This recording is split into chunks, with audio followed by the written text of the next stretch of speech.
1절에서 14절까지의 말씀입니다.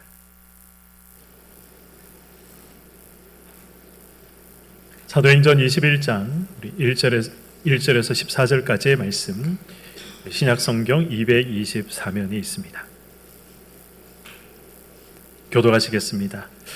우리가 그들을 작별하고 배를 타고 바로 고스로 가서 이튿날 로도에 이르러 거기서부터 바다로로 가서 베니게로 건너가는 배를 만나서 타고 가다가 구브로를 바라보고 이를 왼편에 두고 수리아로 향하여서 도로에서 상륙하니 거기서 배의 짐을 풀려 함이러라.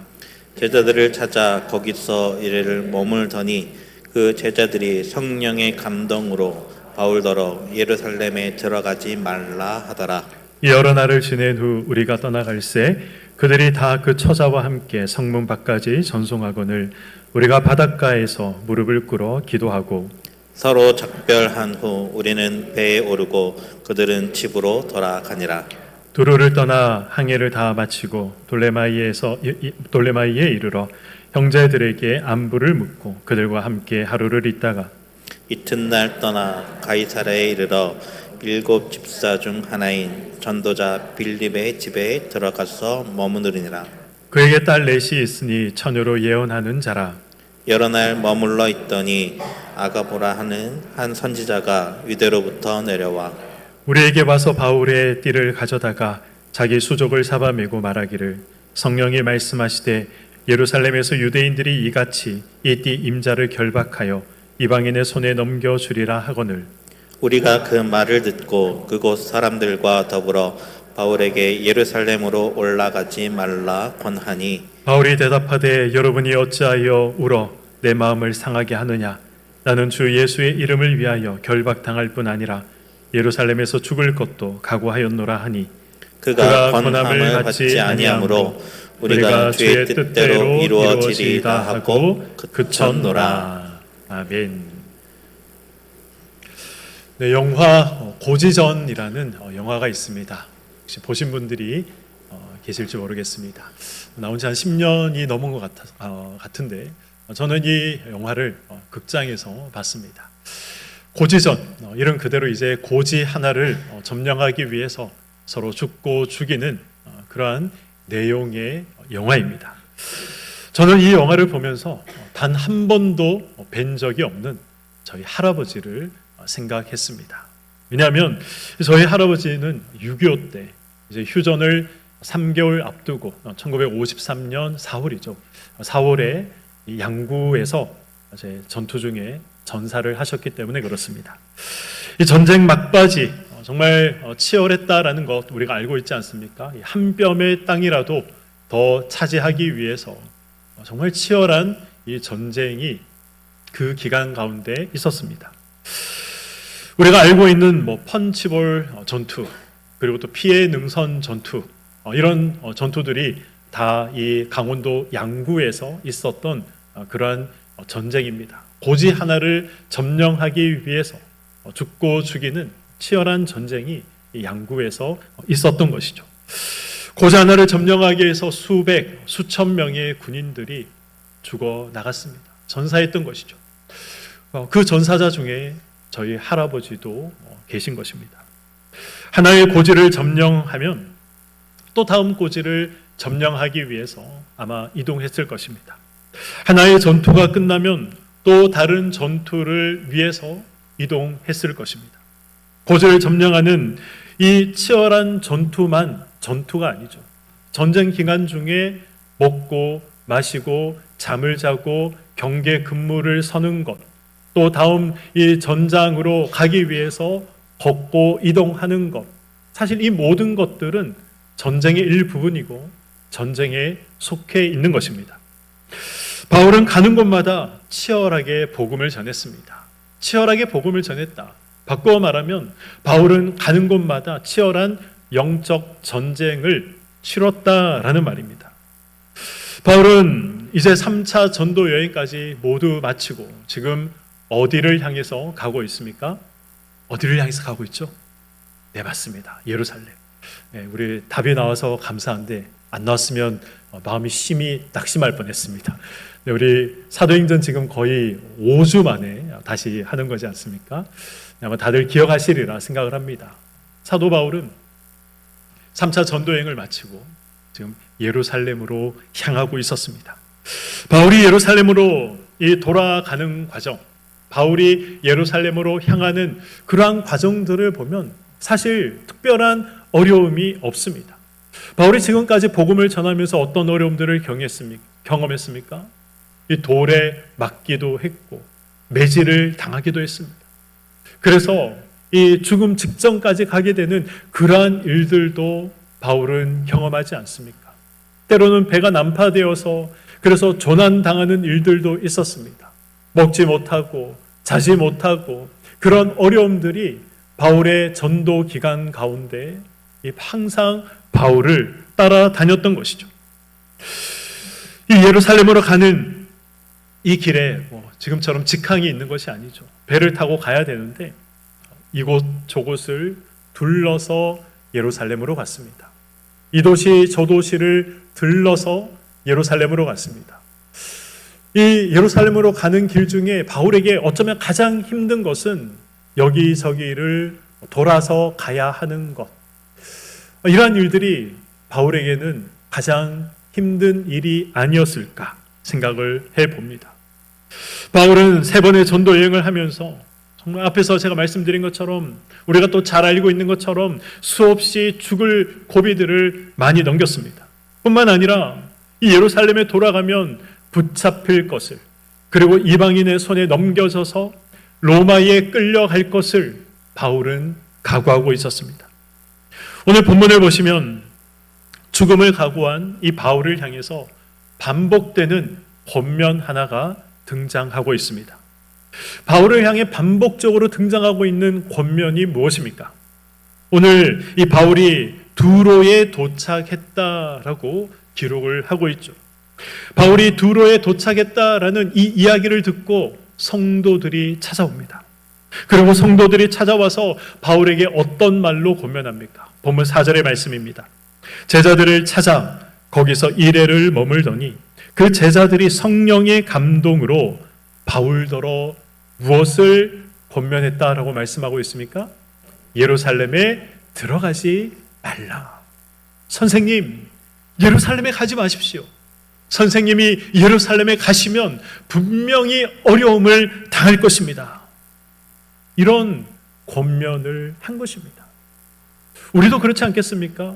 좋아하고 존경하는 사람이 왔는데 분명 그 사람이 이 예루살렘에 간다면 어려움 당할 것이다 라는 것을 뻔히 알면서도 우리가 가지 마십시오라는 말을 안 할 수가 있겠습니까? 두로의 성도들도 마찬가지였습니다.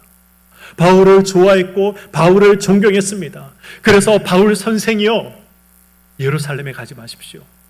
그곳에 가면 고난을 당할 것입니다. 이런 말로 권면을 했던 것이죠. 바울은 그러나 두로를 떠났습니다. 그리고 두로를 떠나 가이사랴에 도착하게 되죠. 그 가이사랴에 누가 있었습니까? 7 집사 중에 한 사람이었던 빌립 집사가 그곳에 있었고 바울은 이 빌립 집사의 집에 들어가서 며칠을 유했습니다. 그런데 바울이 빌립의 집에 있다라는 이 소식을 듣고 누가 찾아옵니까? 이 아가보라는 선지자가 찾아오죠. 그 아가보라는 선지자가 이 바울에게 어떤 말을 예언합니까? 바울, 당신이 예루살렘에 가면 결박당할 것입니다. 당신이 결박당해서 이방인의 손에 넘겨질 것입니다. 이런 예언을 아가보가 바울을 향해서 하게 됩니다. 이 예언을 누가 듣고 있었습니까? 이 가이사랴에 있던 성도들이 이 예언을 함께 들었습니다. 그래서 두로에 있던 성도들과 마찬가지로 이 가이사랴에 있던 성도들 역시 바울 선생이여, 예루살렘에 가지 마십시오. 예루살렘에 가면 어려움이 있다고 하지 않습니까? 이방인의 손에 붙잡혀 끌려간다고 하지 않습니까? 그러니 예루살렘에 가지 마십시오. 이런 권면을 바울에게 했던 것입니다. 두로에서도 가이사랴에서도 바울은 이 예루살렘에 가지 말라라는 성도들의 권면을 들었습니다.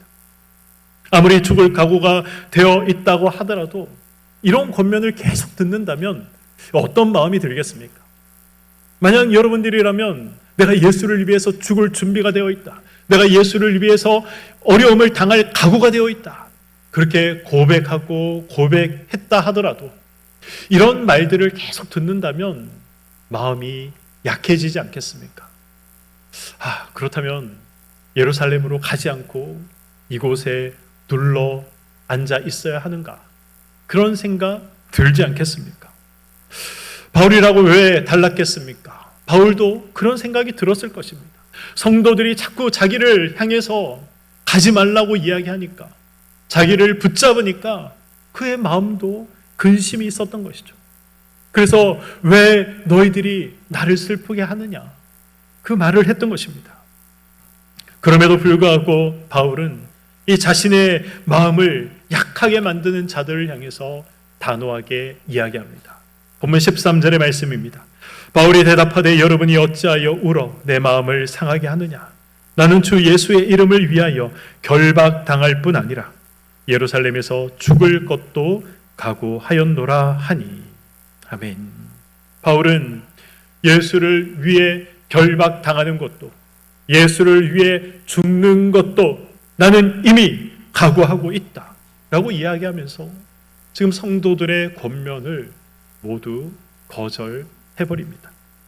바울이 밀레도에서 누구를 만나게 됩니까? 우리 한 달 전에 살펴본 말씀을 보면 바울이 밀레도에서 에베소의 장로들을 그곳에서 만나게 됩니다. 그리고 에베소의 장로들을 향해서 바울은 유언과도 같은 그러한 고백을 하게 됩니다. 바울이 했던 그 고백의 내용이 무엇입니까? 나의 달려갈 길과 주 예수께 받은 사명을 마치려 하면은 나의 목숨을 조금도 아끼지 않겠다라는 것이 바울의 고백이었고 바울이 했던 말이었습니다. 가이사랴 성도들에게도 지금 바울은 사실 동일한 내용으로 이야기하고 있는 것이죠. 동일한 고백을 하고 있는 것입니다. 저는 말씀을 준비하면서 바울은 왜 나는 예수를 위해서 죽을 각오가 되어 있다, 나는 예수를 위해서 고난받을 각오가 되어 있다라는 이 고백을 왜 이토록 자주 해야 하는가, 그것이 궁금했습니다. 왜 이토록 자주 고백해야 할, 자신의 어떤 이 신앙의 결단을 자주 고백해야 할 상황을 맞이하는가? 성경은 바울의 왜 이 고백을 기록하고 있고 이 바울의 고백을 통해서 우리에게 무엇을 말씀하고자 하시는가? 저는 이것이 궁금했습니다. 사랑하는 성도 여러분, 예수를 위해서 결박당할 각오가 되어 있다, 예수를 위해서 고난받을 각오가 되어 있다, 예수를 위해서 죽을 각오가 되어 있다. 바울은 왜 이런 고백을 자주 해야 했습니까? 따지고 보면 그 이유는 간단합니다.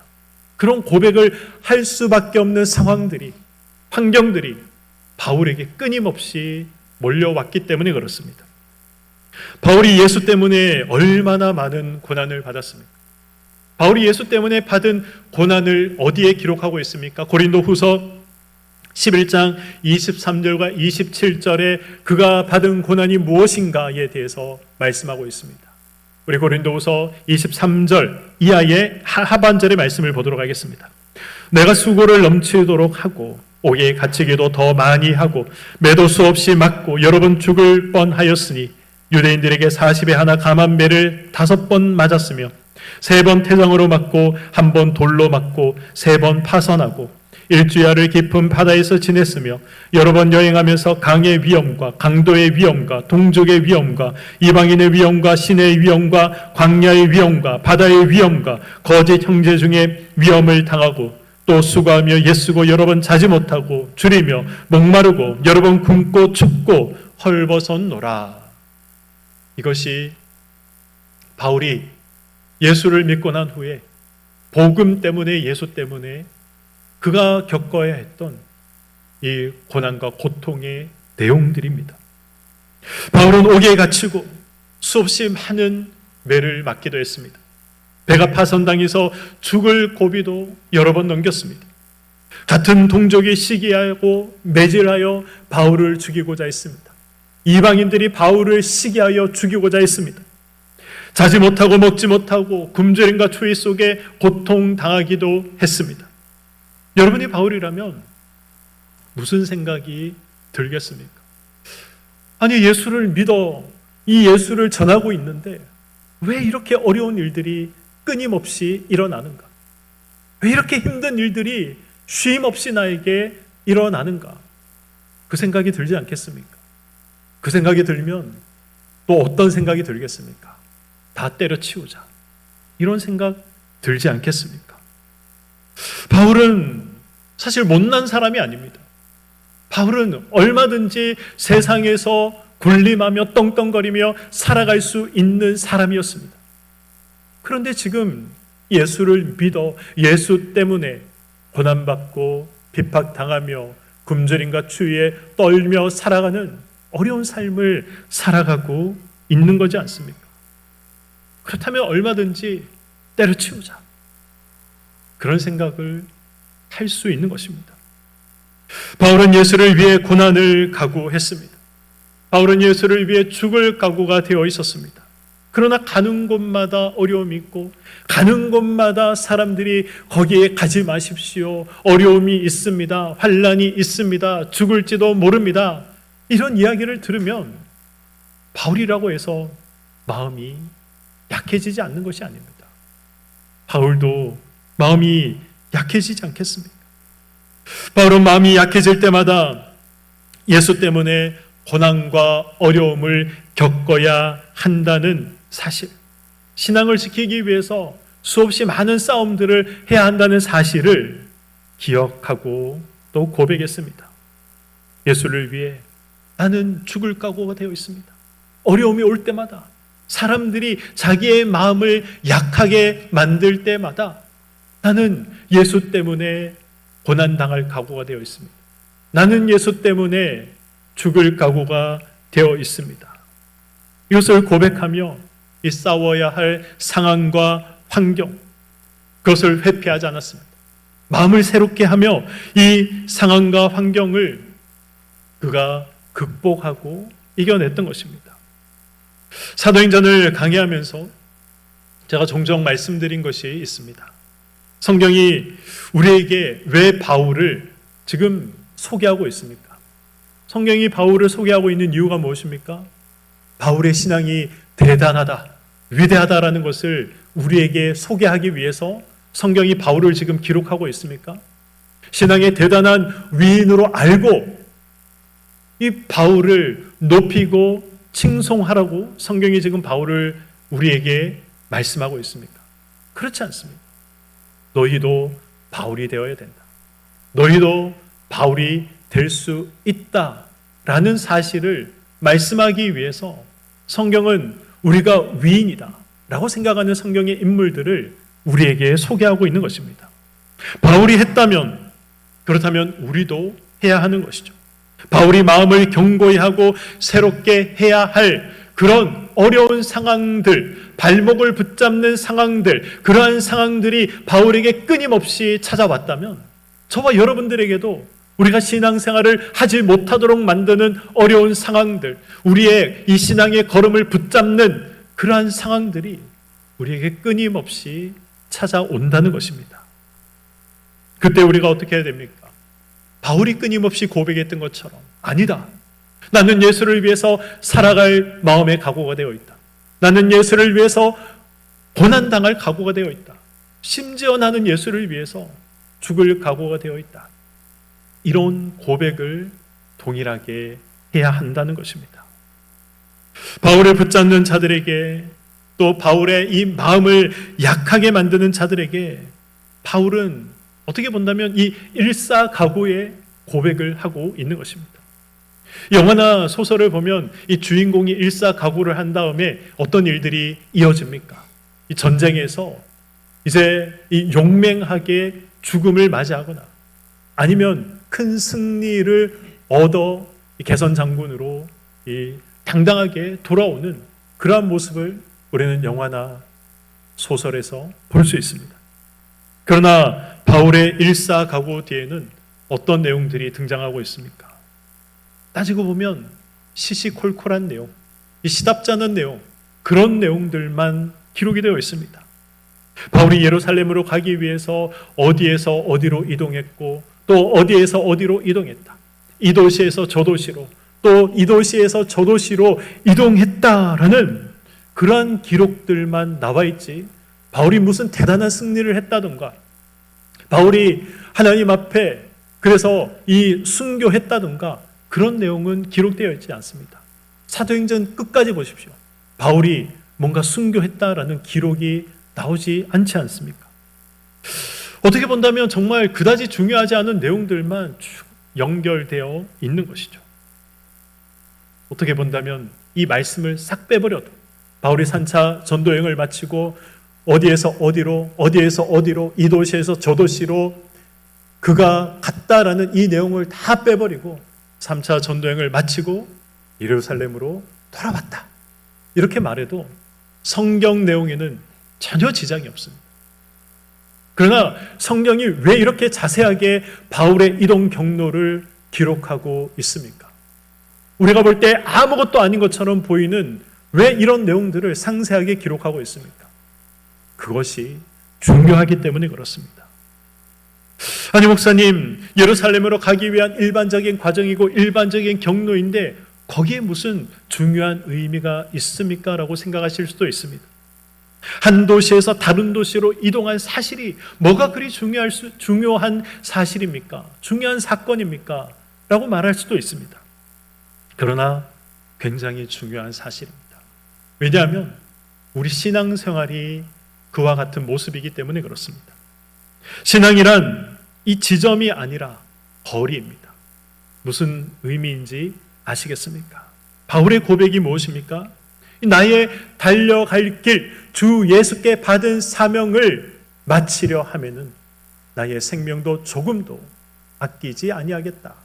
이것이 바울의 고백 아닙니까? 나의 달려갈 길. 신앙이란 무엇입니까? 결국 신앙이란 길을 걸어가는 것입니다. 포기하지 않고 멈추지 않고 하나님께서 나에게 허락하신 길을 끝까지 걸어가는 것이죠. 서울에서 부산까지가 하나님께서 서울에 있는 나를 예를 들어서 부르십니다. 부산까지 와라. 걸어가야 하는 것이죠. 그 길이 아무리 멀어도 걸어가야 하는 것입니다. 멈추면 하나님의 부르심에 우리가 제대로 된 삶을 살아가지 못하는 것 아니겠습니까? 하나님께서 우리를 부르신 목표 지점까지 가야 할 거리가 있다라는 것을 우리는 기억해야 합니다. 누군가는 10km를 걸으면 됩니다. 누군가는 100km를 걸어가야 할 사람도 있습니다. 중요한 것은 멈추지 않는 것이죠. 중요한 것은 멈추지 않고 오늘 내가 걸어가야 할 거리를 걷는 것입니다.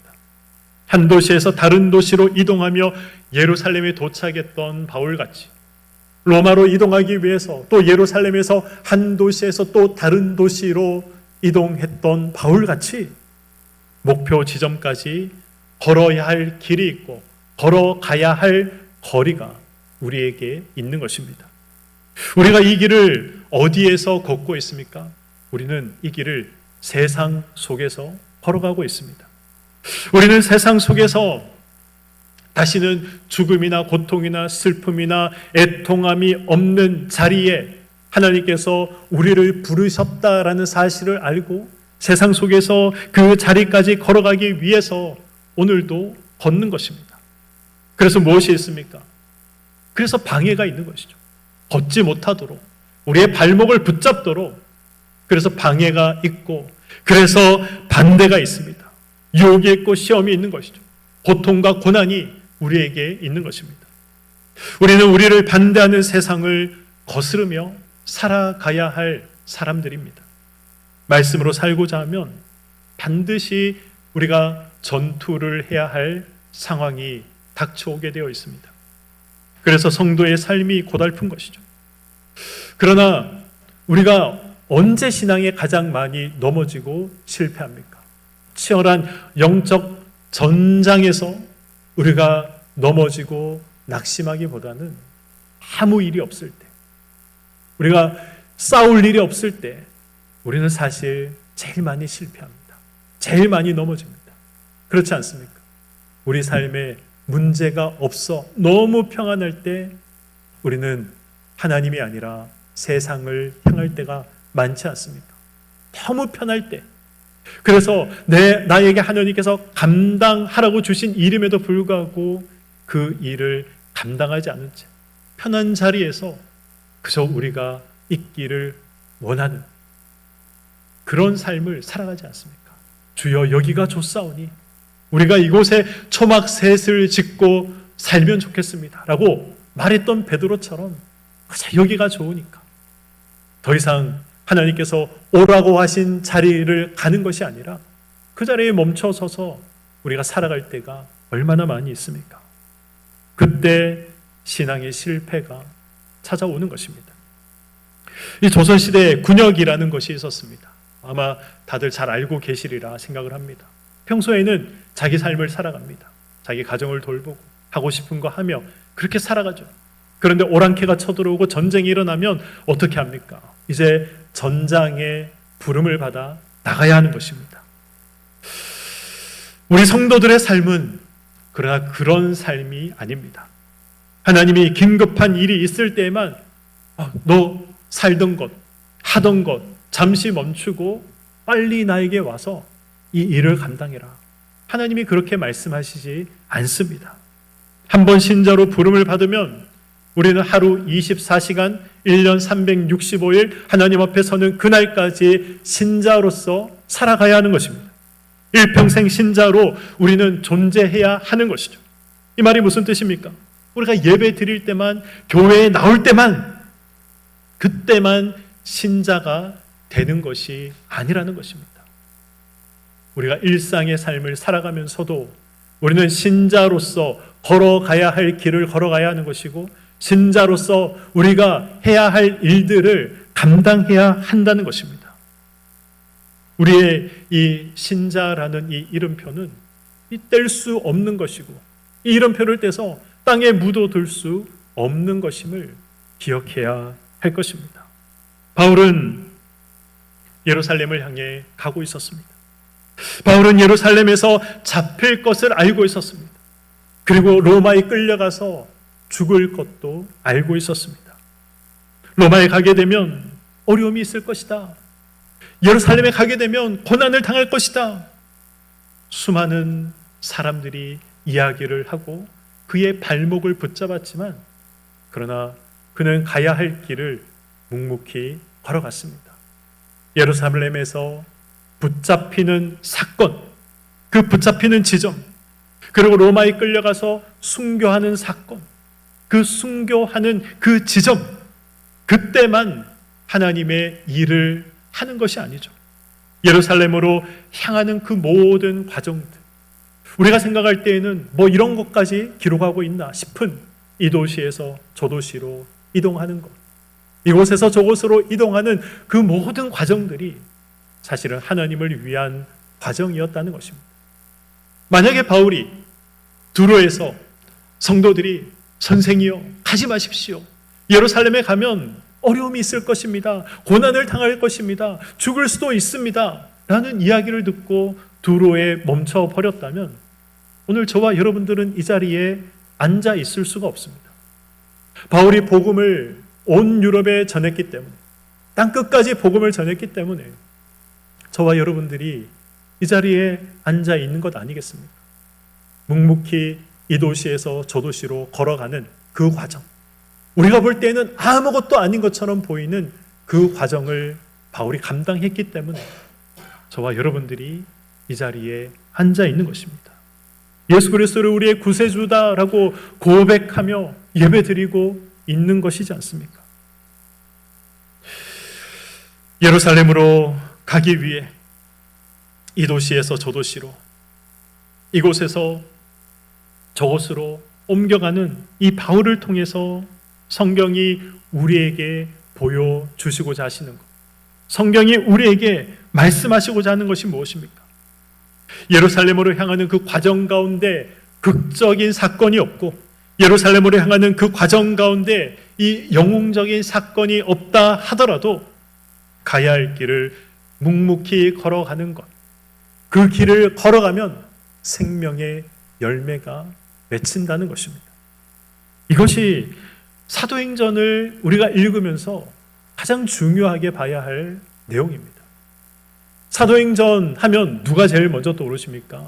물론 베드로도 등장하고 여러 신앙의 위인들이 등장을 하지만 바울이 가장 먼저 떠오를 겁니다.